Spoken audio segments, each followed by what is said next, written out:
वाणी कैसे बोले, कितनी बोले, कहाँ बोले, इन सब बातों का आपने भी सुना है।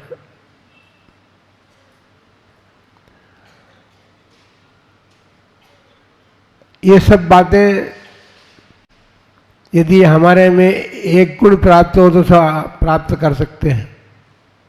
इतनी बातों को आप ध्यान रख पाए न रख पाए, लेकिन मनुष्य हैं और मनुष्य जीवन सबने प्राप्त किया है, तो मनुष्य जीवन के कुछ गुणों की चर्चा करेंगे हम। लेकिन उससे पहले जो सर्वगुण संपन्नता दिलाता है वह है विवेक। वो विवेक यदि हमारे भीतर जागृत होता है तो सुनिश्चित बात है कि हमारी वाणी और हमारा जीवन भी निर्मल बन सकता है। हमने मनुष्य जन्म प्राप्त किया है, मनुष्य जन्म के साथ साथ टोक जिले में जन्म लिया है। हमने इसलिए प्रयोग किया है शब्द का कि सभी ने टोक में जन्म नहीं लिया है। कोई कहीं से आया है, कोई कहीं से आया है, लेकिन जिले के गांव को आपने शहर बना दिया। जो जंगल था वो जंगल भी समाप्त हो गया आपके आने से। इसलिए आप सब टोक जिले में जन्मे हैं और टोक में निवास कर रहे हैं। ठीक कहा हमने?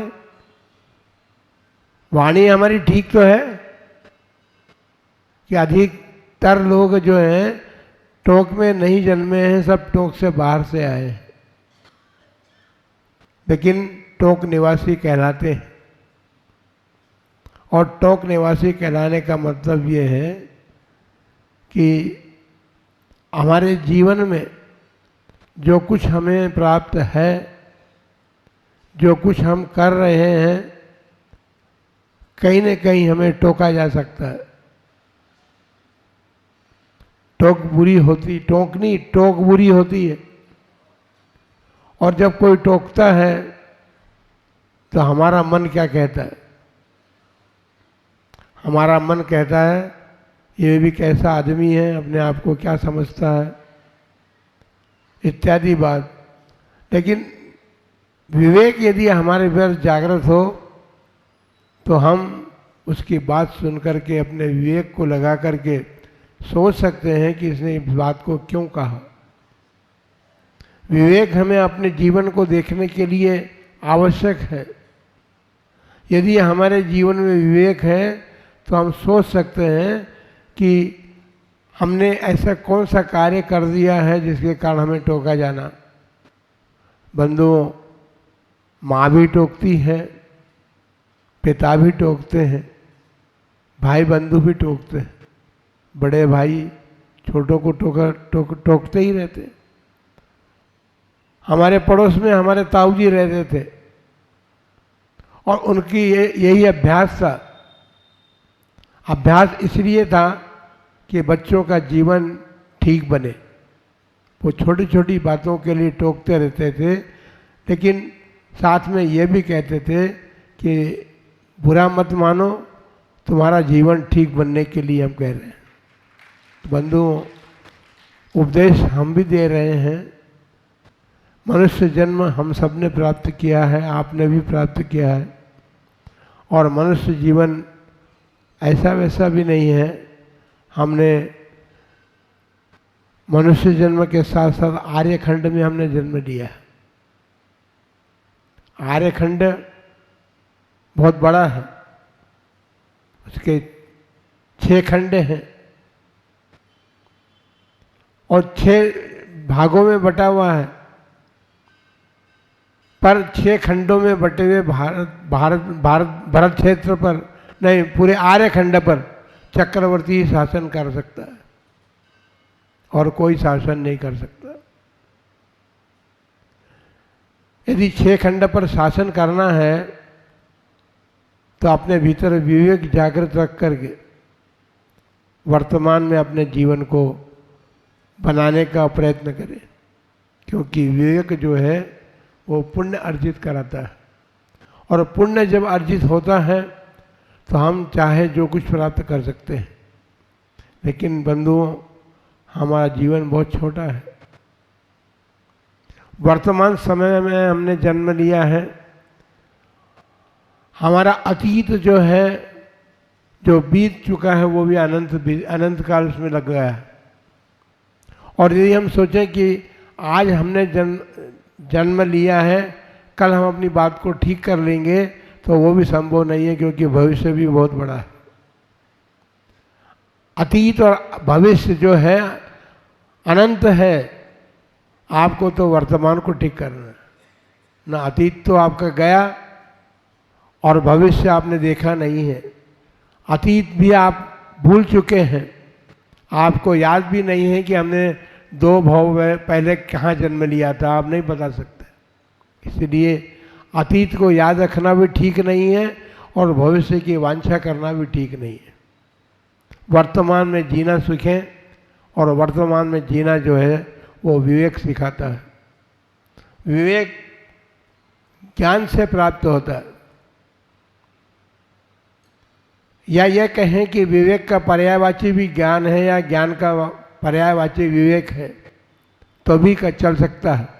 क्योंकि ज्ञान प्राप्त जिस व्यक्ति को होता है वह विवेकवान होता है। ज्ञानवान तो है, लेकिन अपने ज्ञान का उपयोग विवेकपूर्वक करता है। ज्ञान के कारण कौन से हैं? तो सभी लोग जानते हैं कि भाई स्वाध्याय करने से ज्ञान प्राप्त होता है ना।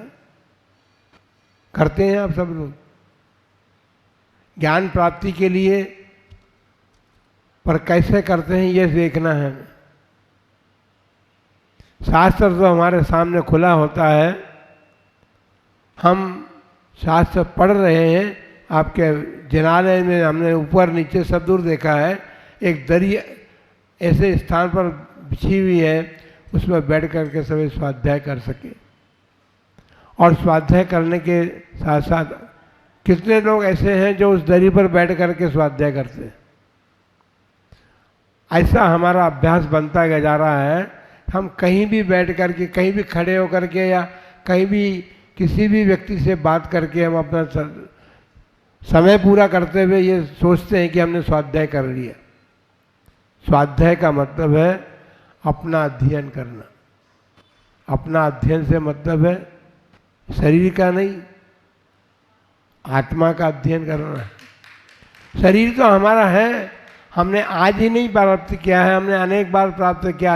अतीत काल में हमने हजारों करोड़ों शरीर प्राप्त कर चुके हैं। लेकिन उन शरीरों को प्राप्त करने के साथ साथ हमारे पास बुद्धि कितनी रही है, कब कब रही है, इस पर ज़रा बारीकी से ध्यान दें। और वो ध्यान भी हमारा तभी जा सकता है जब हम स्वाध्याय करेंगे। स्वाध्याय एक ऐसी वस्तु है जिसके माध्यम से हम अतीत को भी समझ सकते हैं और भविष्य की तैयारी भी कर सकते हैं। ज्ञान विवेक जागृत करता है, और ज्ञान के माध्यम से हम अतीत को भी याद रख सकते हैं। कम से कम इतना तो याद रहेगा ही कि हमने पिछले जन्मों में कर्म ठीक नहीं किए थे, इतना तो याद रहेगा ना। तो बस इतनी ही बात है। पिछले जन्मों में तो कम से कम 10-20 जन्म की बात तो आपने याद रखी है कि हमने 10-20 जन्म में अच्छा कार्य नहीं किया, अच्छे वाणी हमारे पास नहीं थी, हमारा विवेक नहीं था, इसलिए हमने कर्म बंद किया, और कर्म बंद करने के कारण हम अभी दुखी हो रहे हैं। संसार दुखमय है, सभी जानते हैं ना। हम गलत बोल रहे हैं, है ना। संसार दुखमय है, हम गलत बोल रहे हैं, क्योंकि आप सब सुख का आधार माने हुए बैठे हैं संसार में। और जिन लोगों ने संसार को दुख में जान लिया, उन्होंने संसार को छोड़ करके और निर्वाण भी प्राप्त कर लिया।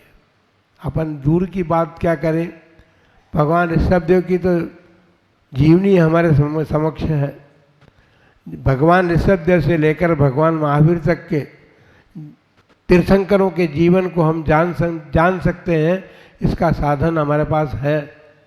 और वो साधन जो है उन ग्रंथों का स्वाध्याय करने से हमें उनकी सारी बातें पता लग सकती है कि इन लोगों ने क्या क्या अपने जीवन में किया, क्या क्या पाया और कौन कौन सी गति को प्राप्त करके ये निकलते निकलते और अब हमारे पास है। बताइए आप, भगवान महावीर का जीवन सिंह की पर्याय का जीवन था, और सिंह की पर्याय में भी वो इतना उसके भीतर क्रोध था, क्रोध कहें या अपनी भूख मिटाने के लिए उसका जीवन इस प्रकार का था कि वो चौपाए पशुओं को खा करके अपनी भूख शांत करता था। आप लोग तो अनाज खा करके और न जाने क्या क्या खा करके, अनाज तो ठीक है, अनाज तो खा करके भूख मिटाते हैं, लेकिन क्या क्या खाते हैं आप, कहाँ कहाँ खाते हैं, ये सब बातें हमें इसलिए मजबूर करती हैं कि हमने अपने अविवेक से ये सब कार्य किए हैं, पूर्व जन्मों में भी किए और अब भी कर रहे हैं। यदि अभी भी करते रहे तो हम अपना भविष्य भी खराब कर देंगे। भविष्य को ठीक रखने के लिए आवश्यकता है विवेक जागृत करने की, और विवेक जागृत करने के लिए स्वाध्याय करना है, क्योंकि स्वाध्याय के दो प्रकार के कारण हैं, एक तो अंतरंग कारण है और एक बहिरंग कारण। बहिरंग कारण में पहली बार अंतरंग कारणों की हम चर्चा करें तो आरोग्य सबसे बड़ा कारण है। यदि आपका स्वास्थ्य ठीक नहीं है तो आप स्वाध्याय में मन नहीं लगा सकते, अध्ययन कर ही नहीं सकते आप। और हो यही रहा है, शारीरिक स्वास्थ्य होते हुए भी आपका अंतरंग स्वास्थ्य ठीक नहीं है, इसलिए आप मन लगा करके तल्लीनतापूर्वक स्वाध्याय नहीं करते। पंडित रतनचंद जी मुख्तार सहारनपुर के थे, उन्होंने मुख्तारी की, वकालत जैसा है मुख्तारी का काम भी, और वो करते करते जब उनके मन में विकल्प आया कि भाई अब जीवन का कोई भरोसा नहीं है। एक बात हमेशा ध्यान रखना, जीवन का कोई भरोसा नहीं है। क्षुल्लक विशाल सागर जी महाराज मुनि दीक्षा ली और 25 मिनट के बाद उनके समाधि हो गई। आप सोच सकते हैं सबसे कम जीवन उनके मुनि दीक्षा का रहा है। यूँ तो उम्र उनके शरीर की बहुत थी, लेकिन उसके साथ साथ जीवन का इसलिए भरोसा नहीं रहा क्योंकि कभी भी कोई रोग हमारे शरीर को आक्रांत कर सकता है, शरीर को आक्रांत कर सकता है। और आप भजन भी गाते हैं, धर्म करो जीवन जवानी में, है ना, धर्म करो जवानी में, बुढ़ापा किसने देखा है। और सब लोग अपना सब कार्य जवानी में करते हैं और धर्म कार्य के लिए आपने बुढ़ापे का सहारा ले रखा है। तो आरोग्य और बुद्धि भी चाहिए, स्वाध्याय करने के लिए विवेक बुद्धि भी तो चाहिए ना, ज्ञान का क्षोभम भी चाहिए। तो हम बता रहे थे रतनचंद जी मुख्तार जो थे, उन्होंने ये समझा कि ये मुख्तारी का कार्य कब तक करते रहेंगे। उनके पास बुद्धि बहुत थी और उस बुद्धि का उन्होंने प्रयोग किया, जिनवाणी का अवलंबन लिया, चारों अनुयोग में वो पारंगत थे और उनकी पारंगतता इतनी बड़ी थी कि उनके द्वारा जैन गजट में शंका समाधान निकलते थे। अभी तो बहुत सारी जिज्ञासा समाधान और अनेक प्रकार के नाम उत्पन्न हो गए, और शंका का उसी का समाधान होता है उपदेश में, जो स्लिप दी जाती है आपको कि ये पूछना, हम इसका उत्तर देंगे। लेकिन रतनचंद जी मुख्तार ने ऐसा नहीं किया। वो कहीं स्लिप बांटने के लिए नहीं गए थे लोगों को। लोग जो स्वाध्याय करते थे, चाहे वो केकड़ी के हों, चाहे आपके और भी गांव के हों, सबसे बड़ी बात तो यह है कि भिंडर वाले जवाहरलाल जी उनके सबसे बड़े शंकाकार थे। लेकिन आश्चर्य इस बात का है कि शंका करने वाले को साक्षात रतन जी नहीं देखा और समाधान करते रतन जी को शंकाकार जवाहरलाल जी ने अपनी आंखों से नहीं देखा था। फिर भी शंका समाधान करते करते ये बात बन गई कि वो शंका समाधान के 2 भाग में ग्रंथ बन गया रतनचंद मुख्तार का। और उनके शिष्य जवाहरलाल जी ने भी अनेक प्रकार से जो कुछ उन्होंने ज्ञान प्राप्त किया था 19 वर्ष 20 वर्ष की उम्र में उन्होंने धवल जय धवल जैसे महाग्रंथों को पढ़ना प्रारंभ किया था। बिजली का युग भी नहीं था, अध्यापक थे, छोटे छोटे गांव में उनका ट्रांसफ़र हो जाता था। और वहाँ बिजली नहीं थी तो चिमनी के लाइट में या लालटेन की लाइट में उन्होंने अध्ययन किया है और महाग्रंथों का अध्ययन किया। तो उन्होंने भी अपने जीवन में अपने गुरु से जो कुछ प्राप्त किया वो संजो करके रखा था, हृदय में भी संजोया था और बुद्धि में भी संजोया था। इसलिए वे भी अब तो दोनों ही नहीं रहे, न गुरु रहे न शिष्य रहे, लेकिन उन्होंने जो कुछ प्राप्त किया था स्वाध्याय के बल पर वो उन्होंने अपने जीवन के लिए आप अपन सब लोगों के लिए अपने ग्रंथों में निबद्ध करके चले गए। रतनचंद जी मुख्तार ने अपना ग्रंथ नहीं लिखा। जो मुख्तार ग्रंथ है जिसमें शंका समाधान उन्होंने नहीं लिखा, लेकिन उन्होंने अन्य ग्रंथ जरूर बनाए। बड़े बड़े ग्रंथों की टीकाएं उन्होंने की है और बड़े बड़े टीकाकार जो थे वे उनसे अपनी शंकाओं का समाधान प्राप्त करते थे। हम देख रहे हैं, हम हमारे आंखें भी हैं, आंखें भी हमारी आपको देखती रहती है कि आंखें कौन क्या कर रहा है। कोई यूं टांग ऊंची कर रहा है, कोई यूं करता है, कोई यूं करता है, कोई यूं करता है। तो ये क्या बात है? इसलिए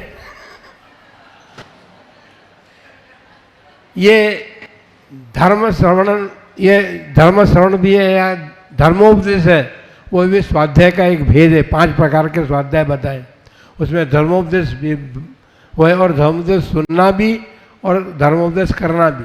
करने की शक्ति सामर्थ्य भी तभी आ सकती है जब हम स्वाध्याय का ज्ञान प्राप्त करेंगे, तभी हम उपदेश भी दे सकते हैं। आज पंडित लोग जाते हैं, अभी पर्युषण पर्व आने वाला है, कई लोग बुक हो चुके हैं, तो आप वहाँ जाएगा पंडित, वहाँ जाएगा, वो उपदेश करेगा, उपदेश सुनेगा।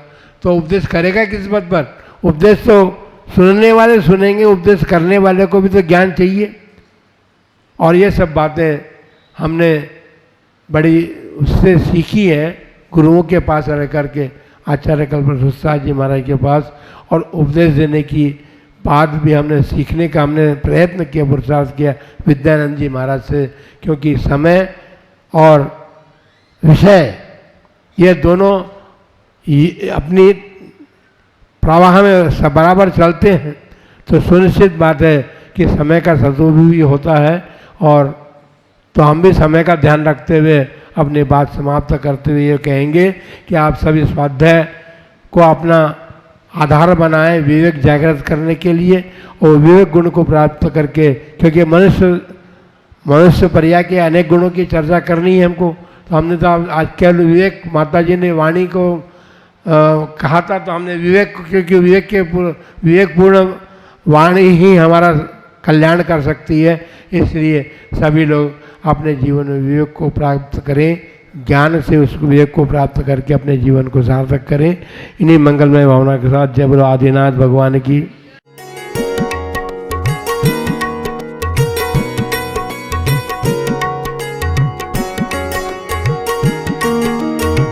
हर सुबह एक अवसर